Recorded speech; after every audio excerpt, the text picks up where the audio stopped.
teaching you the art of industrial real estate. This is On Air with Team Jensen. All right. Hello, listeners. Welcome to episode 5 of On Air, the art of industrial real estate.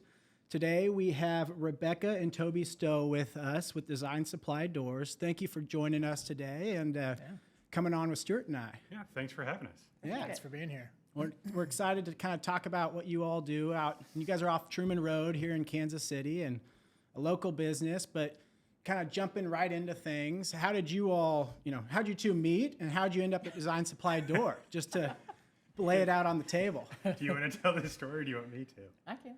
Yeah. So Toby is my best friend's older brother. Okay. So I've known him since we were 10. We went to the same grade school, Go same way high back. school. Yeah. Yes. And then we have a shared goddaughter. Before we were ever together. Yeah. Before we were ever married or Right. anything like that or dating. And so we'd be the two single people in the kitchen drinking beer at the kids' birthday parties. Or so we're really a fun aunt and uncle for a long time. For sure. And then, started dating. We both went away to college, came back, and started dating long after that. Mm-hmm. And luckily it worked out, or that would have been super awkward. It totally would have been. Right. And they got married. Some pressure. I had calls from my sister, don't screw this up. Right. Yeah, I'm sure. Yeah. Yeah. So, and then I was more in the marketing industry. Toby's been in the door business for a long time. Long time, and I had no ambitions of coming into the door industry when we got married. So we got married and I used to bring plans home and I'd be like, hey, you're going to help me do a takeoff today. Let's go super great date night. Let's go do a takeoff. Yeah. So I grew up around the business. I'd play in the warehouse as a kid. So definitely grew up around the business, but not in the business. Right. And then about 7 years into our marriage, his parents wanted to retire, talking about it. My degree is marketing and finance. And I had been working crazy hours, corporate America, and just, wasn't working after, 2 kids, right? Yep. Right. Yep. And we were like, something's got to change. And his parents wanted to retire. And we had that, we kind of call it our God moment, where we're like, the plan isn't always what you plan. Right. Something else put in front of you. We're like, well, let's try it. The marriage comes first. We said, we'll give it 3 years. And if it works, we're in. And so it worked. Yeah, we're still in. We're still in. Still going. How many years now have you two have been at the helm? So we've owned the business since January 21, but we've operated it for the last since 2017. Yeah. Yep. Okay. Yeah. Okay. So you guys got your legs under you, and then the pandemic happened. How is that kind of as a new owner? It happened to the pandemic, right? Really, the core of it, 2020, and actually 2020 is when we had planned to purchase the business. Right. And that was a mess. And with PPP and navigating through that, we pushed off the actual purchase. But I think it was almost it kind of became an enlightening thing during that time because we're like, well, if we can navigate through this, we can figure the rest out. Right. Absolutely. Right. So at that point, it just became a transaction. We already done the homework, and we're like, and I think it just proved for both of us that we're in it. Right. We want this. But yeah. Hopefully, there's only one global pandemic during your career. Yeah, hopefully, right? Just one. Just one. That's it. Right. But I think it definitely challenged us as owners and a couple trying to have kids and homeschool kids and then run the business at the same time. So Well, that's cool. It seems like a kind of a pivotal moment. You guys had a level-headed approach about how you were going to go about it. And we learned just like everyone else did that first month of like when everything happened, you're like, how are we going to keep working? How are we going to do this? And luckily we had kind of changed our ERP software right before then. And so we're like, we could actually send people home because 3 years before that, we couldn't have. Wouldn't have been We were able doing to. paper copies and we changed our time. So Yeah. that was able to do that. But that first month of the pandemic was, and we had usually, I think 34 people in the business at that time, approximately. And that first month we had 7 people in the building. Yeah. And we're trying to work a shop, and we had some guys working nights, so we weren't having too many people in the building and everything else. And staggering just was workforce. like, it was. I moved my office from the second floor to the front desk, so I was letting people in. I was checking the mail. It was a lot. Yeah. Everyone's wearing a lot of hats during that time. Yes. Yeah, it's a challenging time period for sure. Yeah. Well, and so that, as far as Design Supply Doors, you guys want to give listeners a little overview of the business and what you all do and kind of where you fit into projects around town? Yeah. So Design Supply Doors is we're a Division 8, Division 10 supplier and installation group. Both we're an open shop. Division 8 meaning, for those that don't know, is we supply doors, commercial doors, frames, and hardware for anything from schools to hospitals to strip warehouse to everything in between, little TI work to everything else. So we started in 1984. My parents started the company. I've been doing this since I was totally legally allowed to do that. Right. Every Just summer like of my you life. guys. Yeah. And so we started there, and then we've started doing Division 10, which is toilet accessories, toilet partitions, this supply and installation. Majority is the doors, frames, and hardware. We do some multifamily materials and projects because we know how to run projects, run commercial work. Right. And we sell primarily to general contractors, but we also sell directly to the public. We also have a wholesale arm where we sell to other people like us. Okay. In a 4 or 5 state region.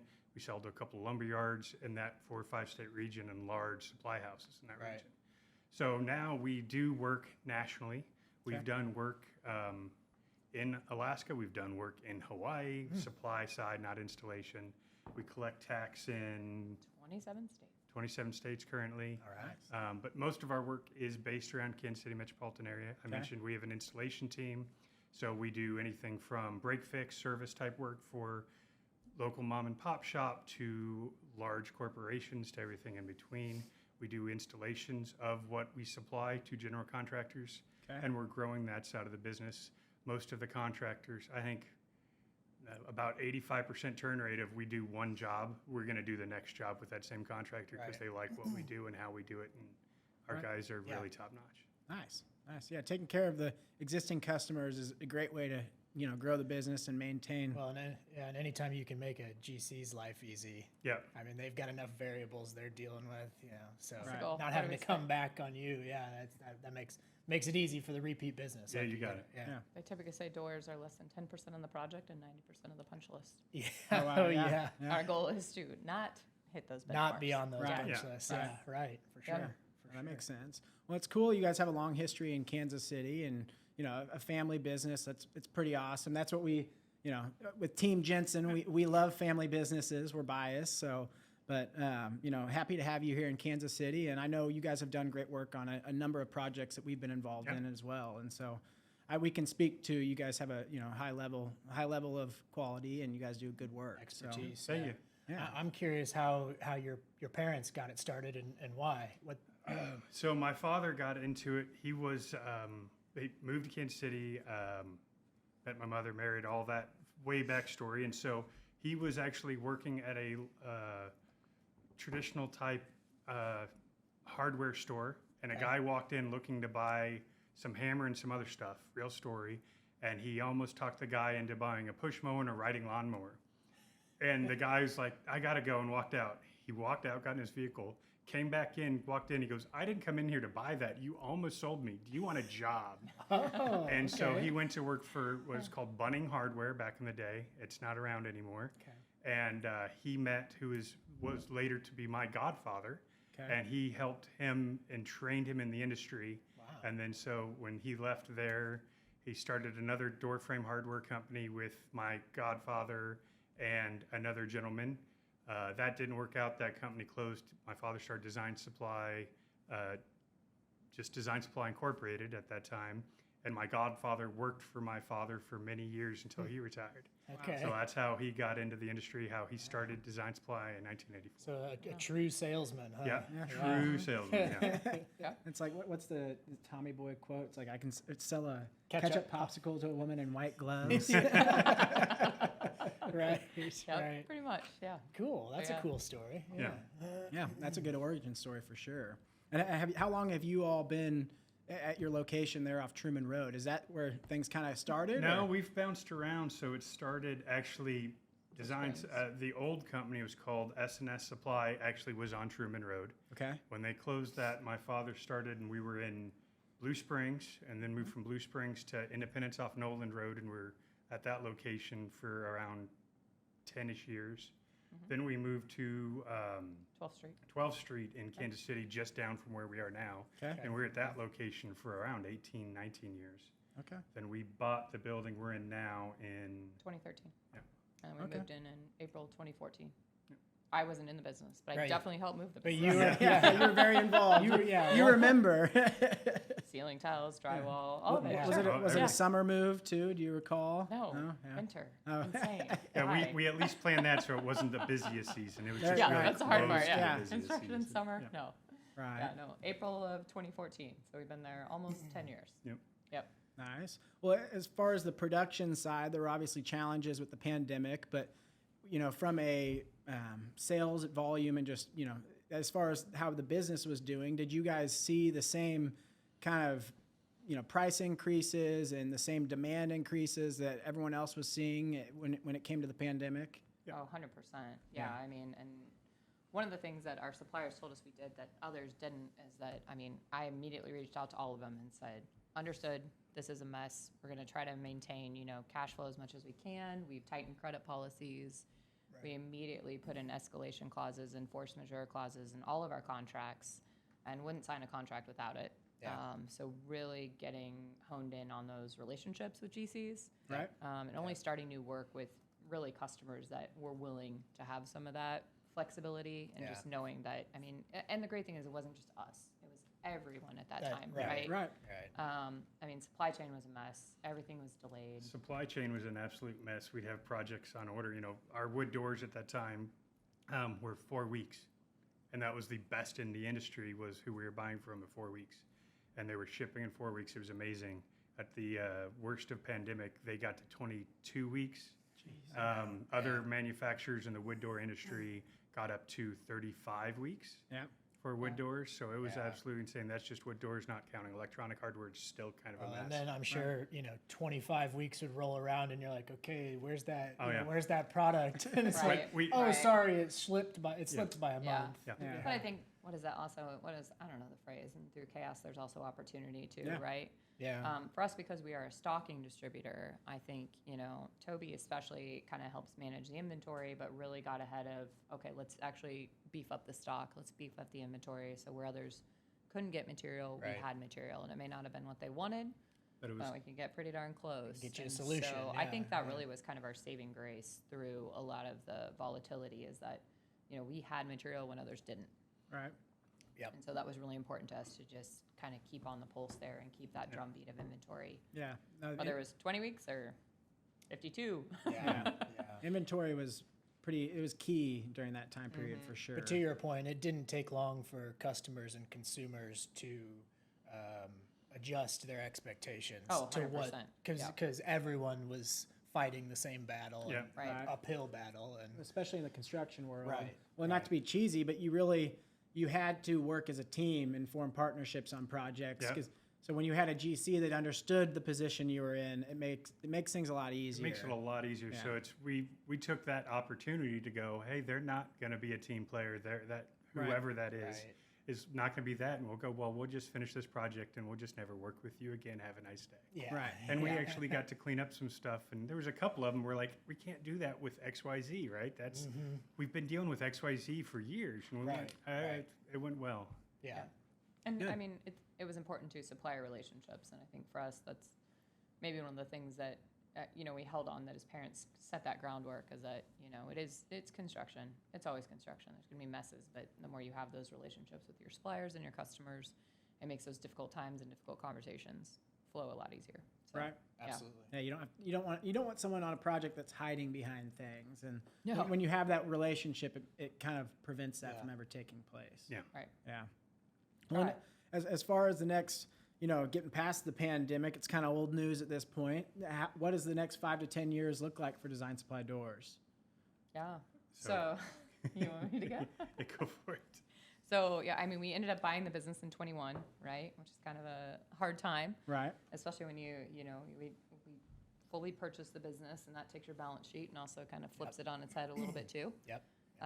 So we've done a lot of foundational work. I think for Toby and I, we did a lot of strategic planning when we took over. What's our vision now for the company? Where do we see it headed? Doing a lot of roadmap work. And so we've really been investing heavily in software and people and kind of, really scaling the operation since we took over. and that's been the biggest focus. Right now, we're in the midst of a software update. Oh, yeah. Oh, just Those are kind of the fun. next. Oh, it's a mess. That's kind of, we said, we had 3 stools or 3 legs of our stool for us to really scale. We got a wood door CNC machine, which changed really capability of our wood door shop.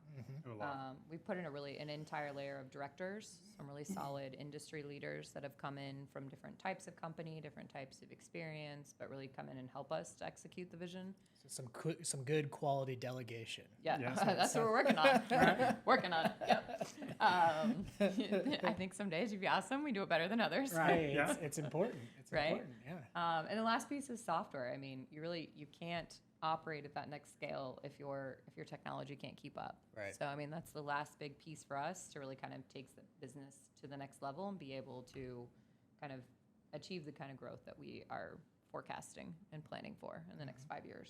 So. Yeah.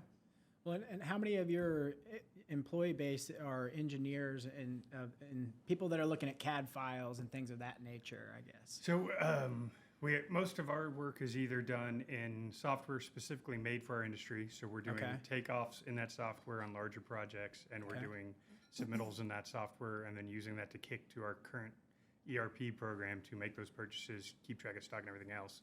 So the new ERP kind of combines all that, and it kind of changes a little bit how we're doing it and changing it to us. So we're looking at salespeople are looking at pre-made drawings, no matter if they're design build, and there's only one page for whatever square size of building, to full spec drawings on that side, or somebody calling up going, hey, I have XYZ, what do I need? Right. And so we're taking all that and giving them quotes, and then depending on the job size and scope, we'll kick it over to our full project management team, and they're running it just like a project manager would run it for a general contractor. Right. And so then they're taking that job, doing submittals, working with the detail department, get that all done, spot check, do everything else, submit it, place orders, run the project, have communication, right? And so that's the big key for us is communication and integrity and honesty of that communication. We're not perfect, but we hang our hat on that, and then try and have the knowledge base where a lot of our competition is just we're a lot smaller than a lot of Kansas City competition in town. There's actually a couple of large nationwide players based out of Kansas City metropolitan area. Yeah, and but so we train our people pretty rigorously in that for that reason, to go, hey, they at least can have some idea of what they're talking about, and when they need help, there's step-ups in that higher delegation to get some help, to give the customer what they need. Hopefully helps with you guys be a differentiator. And We say we're door nerds. Door nerds. Door nerds. Door nerds. And we're building nerds, so. There you go. Perfect. Yeah. I mean, I think it's a fun way just to lean into like the expertise. Yeah. Right? But Absolutely. it's, a door is not a door, unfortunately. When I get a customer call and say, I need a standard door, I'm like, oh no. Right. Right? Just like, can I have a standard office building, please? Right, it's like, Yeah. Just that one standard. Right. So I think it's grounding in that. And our challenge too is that you can't go to school for doors, frames, and hardware. You can go to school for electrical, carpentry, welding, et cetera, Right. which all kind of plays into what we do. That's But an there is interesting no point. trade school for doors, frames, and hardware. Right. So we kind of have to build that, as all door companies in our industry But it is do. this kind of, to your point, it's a specific craftsmanship. Yeah. I mean, It is. It's different. Yeah. So it's kind of a joke in the door industry. It's like once you get into doors, you have so much specialized knowledge, you never get out. It's kind of like we're like the mob. You get in, you can't get Into the Once- vortex. You can't find the door, Yeah. to get out, Yeah, right? it's like, come on, just make one. There you go. Well, no, that's great. Well, and being a local or a family-owned company in Kansas City, I think it helps set you up to be successful with the Kansas City-based businesses, and I love being in Kansas City. I think we have a great community, especially for our industrial world, and it's just I think we can use more and more businesses like your alls in town that are have an origin story coming from Kansas City and are still doing great things around town. And more so than other markets, maybe. Kansas City has a lot of respect for and likes to help businesses, locally owned, family-run type businesses like yourselves, and so I mean, it's obviously a great place to be. And I think that's really important for us, even in the community. I mean, we're in the Northeast, Blue Valley industrial area, and I think it was really important for us to get involved, in things like the Blue Valley Industrial Association, Kansas City Industrial Council, Right. get involved with other core business owners and businesses that are invested in looking at infrastructure and even legislation that is helping to positively impact that community, that industry in our city. Right. Yeah. And I think you're seeing it go in a lot of really great directions right now. And I think, I don't know, for us, we're kind of lifetime Kansas City people. Likewise. Never thought we would be, but we both left for college and came back, and we're here. But I think it's exciting. I think it's an exciting time to be here and see the growth and the development. And I think you're right. Kansas City people care about Kansas City companies Absolutely. and doing good work with other good people. So, No, I think we're seeing the beginning of some pretty exciting times for Kansas City. Most definitely. Yeah. But when you talked about school, where did you both go to? Did you go to school together or? Okay. no, we're 4 years apart. So Yep. we're always Oh, in that. okay, We're okay. 4 years apart, school-wise. Yep. Where'd you Yeah. Yeah, I went to a small little college called William Woods University. Yeah, It's in Fulton, Missouri. I played baseball there a couple times. Okay, Yeah. there you go. Yeah. So Cool. that's where I went and graduated from. And I went to Washburn and Topeka. All right. All Yep. right. So Nice. I'm woo and he's woo-woo. Yeah. There you And then, go. yeah, we were both Nativity Grade School and O'Hara High School. Gotcha.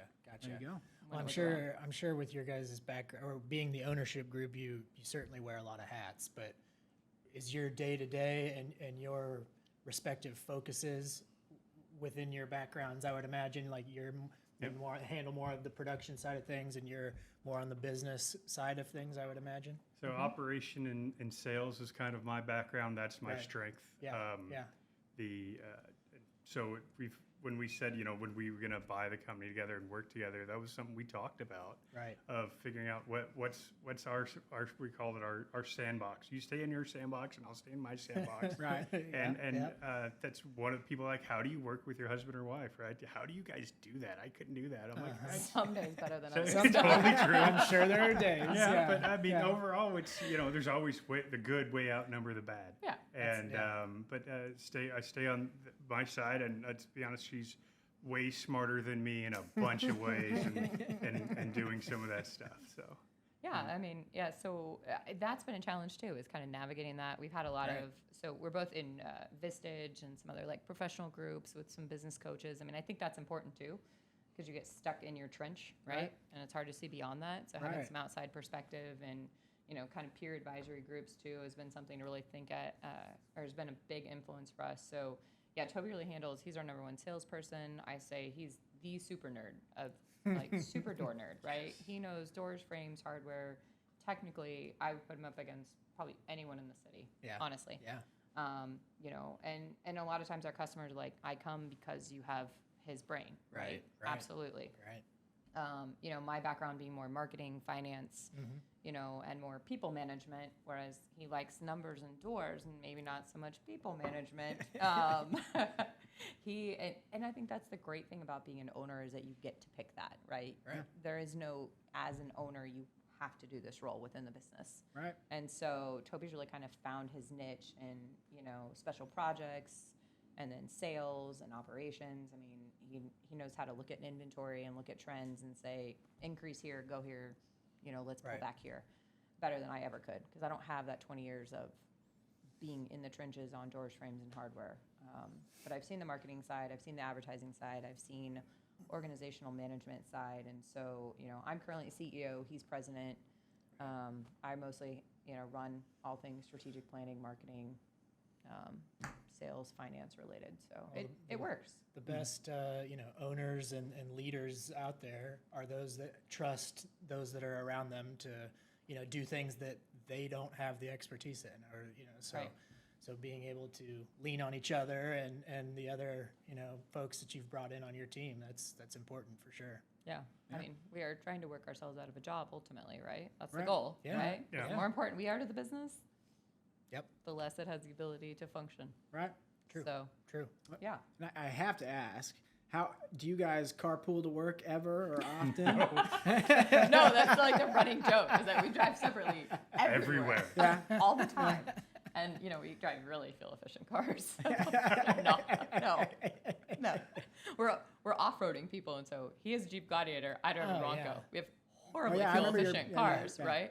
But no, yeah. we drive everywhere separately because we also have kids, and we're both coaches, and we're both on, outside activities. So no, we're always going similar places, but never at the same time. I'm sure. What kind of coaching? We coach volleyball. Fun. Coach volleyball, Boy Scout. I'm involved in Boy Scouts and a leader there, and she's on the Blue Valley Industrial Association.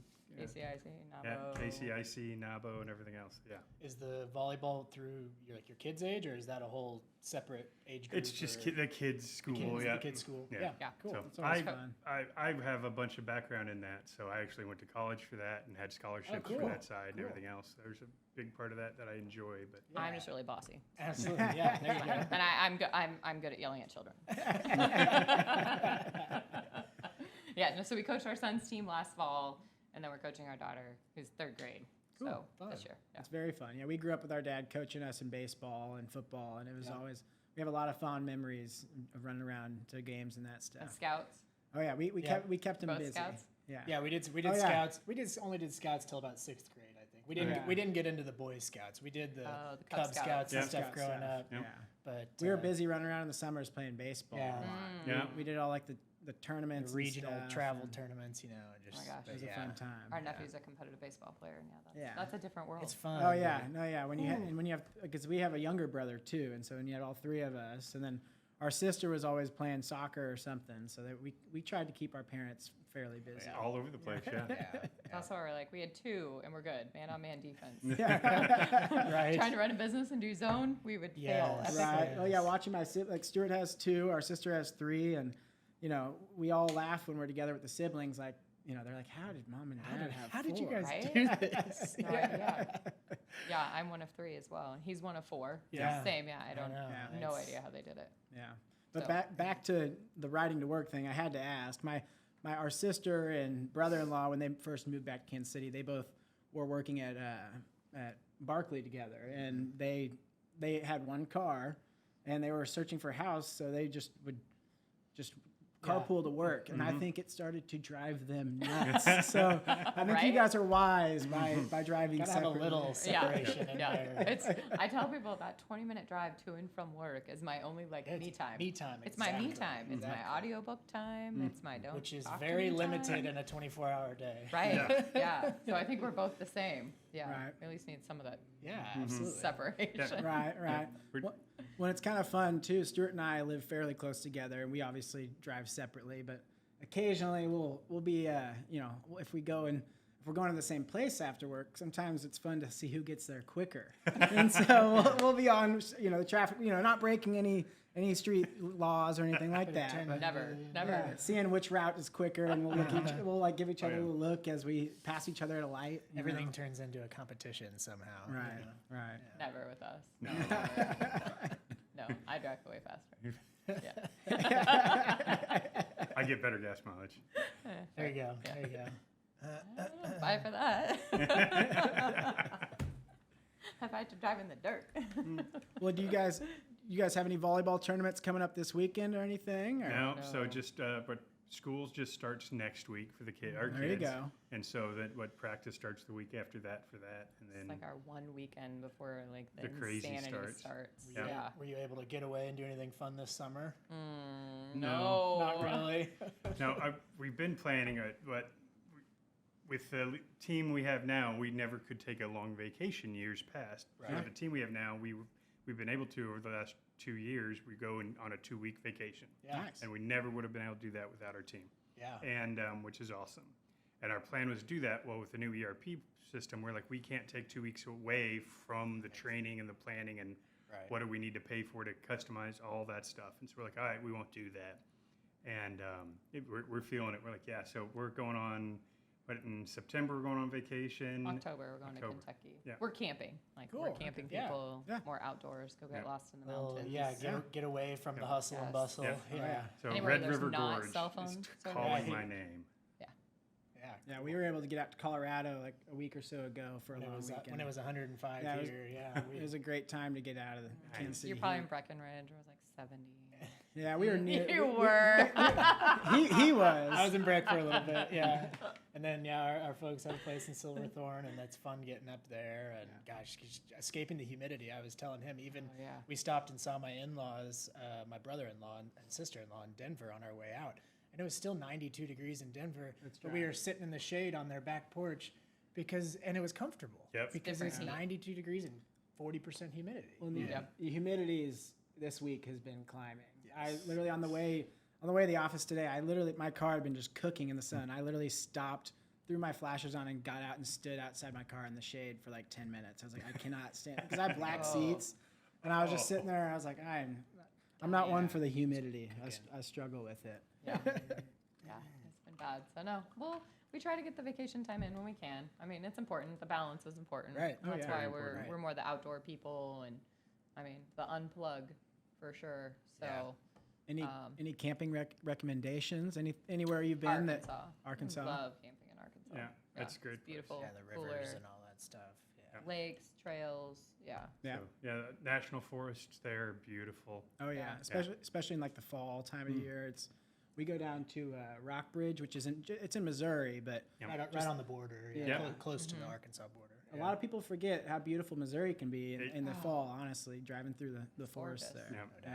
His parents are down in Table Rock, so we're south quite a bit. There you go. I'm going there later today. Nice. At the end of the day. Kurt will be on the lake this weekend. Yeah, I'm very excited. Nice. I haven't been to the lake yet this summer, so I'm due.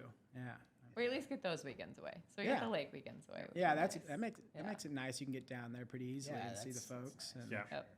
Now, do your parents still? I'm sure they can't help but ask about the business pretty often. No, honestly, they were. Are they just like So even before the finalized purchase, no, they were. I thought my father would be that, and I knew my mother would be done.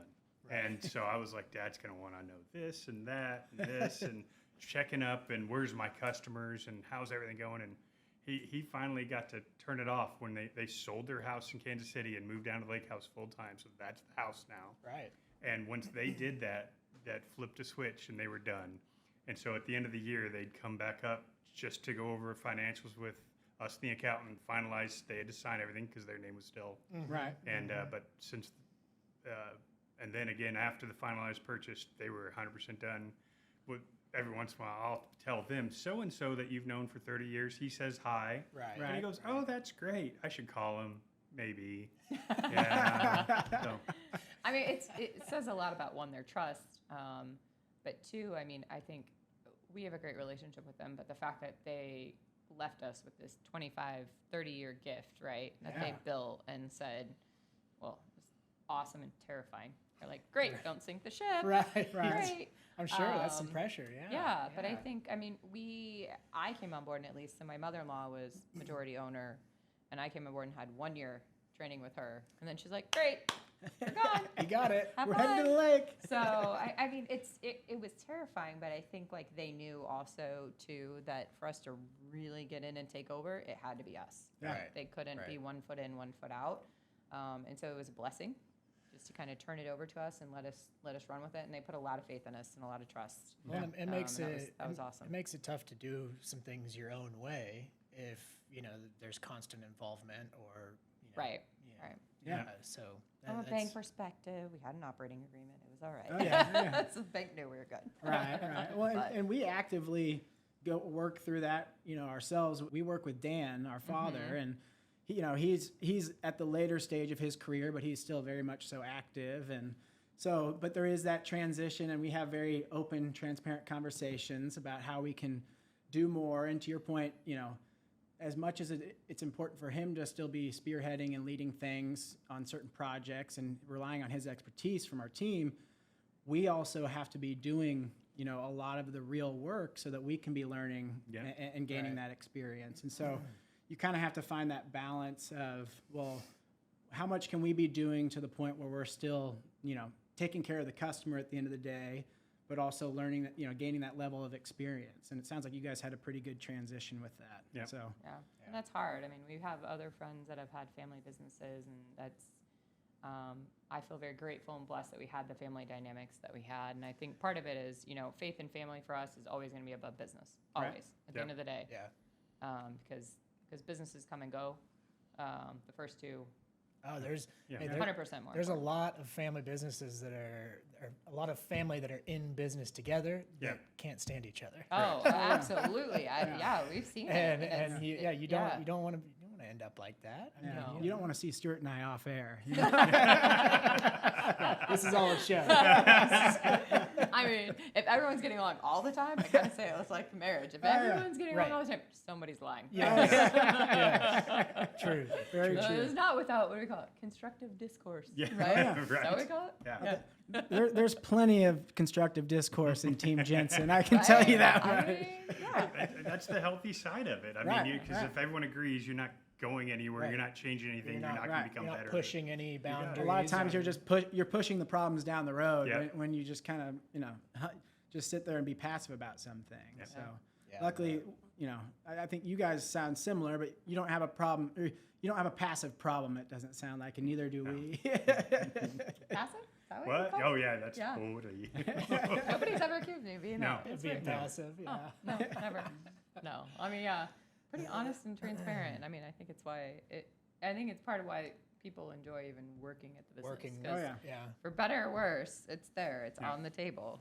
Yeah. So, And I think the pandemic really created that swing back to human interaction, and just even if nothing's ever going to be perfect 100% of the time, and I think just that the real human element has been really important. I think for customers and just in the working world really the last 2 years. Well, and while we've talked about it on some previous episodes, but while it has been great to learn all the new tools and things that COVID kind of forced on us maybe a few years early about the teams and all the stuff you can do remotely, it's also kind of emphasized how important it is to be in front of somebody and be face to 100%. face, and how much more you can either get out of somebody from an information perspective, or how much somebody is more willing to share and open up, and that connection that you feel with somebody, it's tenfold compared to when you're sitting behind a screen and just waiting for the call to end, and then you're just like, oh, okay, signed off. Right. Well, and there's actually some there's some emotional involvement. You actually enjoy interacting with people, whereas when it's all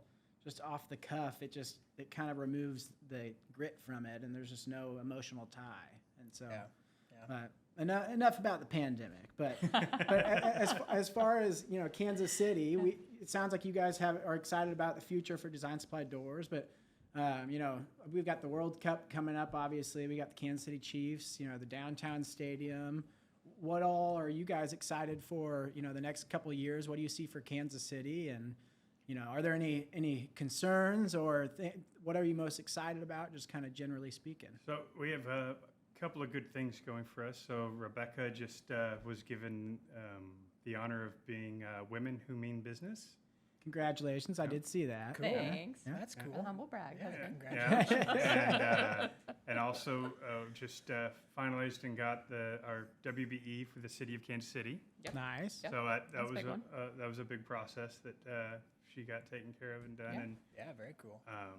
so with those things, we're looking and as our name is getting larger out there in the Kansas City industry, again, since we're such small guys in this marketplace, we're getting meetings and having really good conversations with some of the larger general contractors that didn't even know we existed. Right. And this has been an ongoing slow process, slow Yeah. roll for a couple of years now. And with those things, we're getting private invites that we never got private invites before on some of that stuff. So we're seeing wonderful, good things on that. And we're in good conversations for some of the large projects coming in. Good. And so we're excited for those. We're with being who we are of, like I said, customer service based. Even if we still screw up, the difference is we're going to fix it.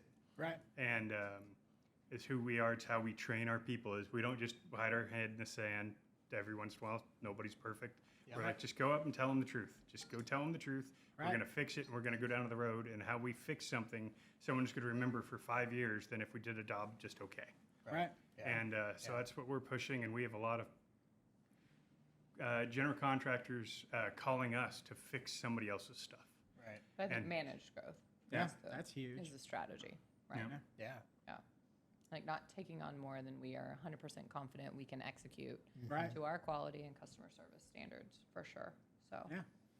yeah, I think that's so important. Yeah. I mean, or especially like in my career, early on, it's easy to, you want to find every opportunity you can to do a deal or grow your client base and all that. But the more I've grown into my career, the more I've realized, the more passion you take at actually doing your job well and taking care of the customer, the rest kind of takes care of itself. That to a certain snowball degree. just gets bigger and bigger. And You have to be bigger, organized with it, but Right. Just a little bit good work is more work. exactly. Yeah. I mean, you asked about too Kansas City and the things I'm excited about. I mean, those big things are exciting, right? Yeah. The big events coming. I think some of those things bring an awareness to Kansas City. What I think is really cool too, and you hear about it more on like the economic development side, is cost of living and big companies and bringing manufacturing and distribution. Those are big jobs with really, livable wages for people here. And I think, you hear I'm involved with some of the EDC people, and there's like 9, EV battery companies looking here. Yeah. And I mean, we love our city and love seeing what it's becoming, and it's cool to see people from outside now wanting to come in and be a part of that. And I think it just speaks to that, it is well-rounded. It's the schools, it's the culture, it's beyond just like the really cool draft and the World Cup. I mean, those are fun, but not really like sustainable long-term. Yeah. Right. Kansas City's on the map with major corporations in a way that it was not even 5 years ago. Yeah. Right. I mean, 7 years ago. I mean, we had Chris Gutierrez on with KC Smartport a few weeks ago, and I mean, he was echoing the same sentiments. I mean, everybody that's considering a Midwest location is now considering Kansas City. Right.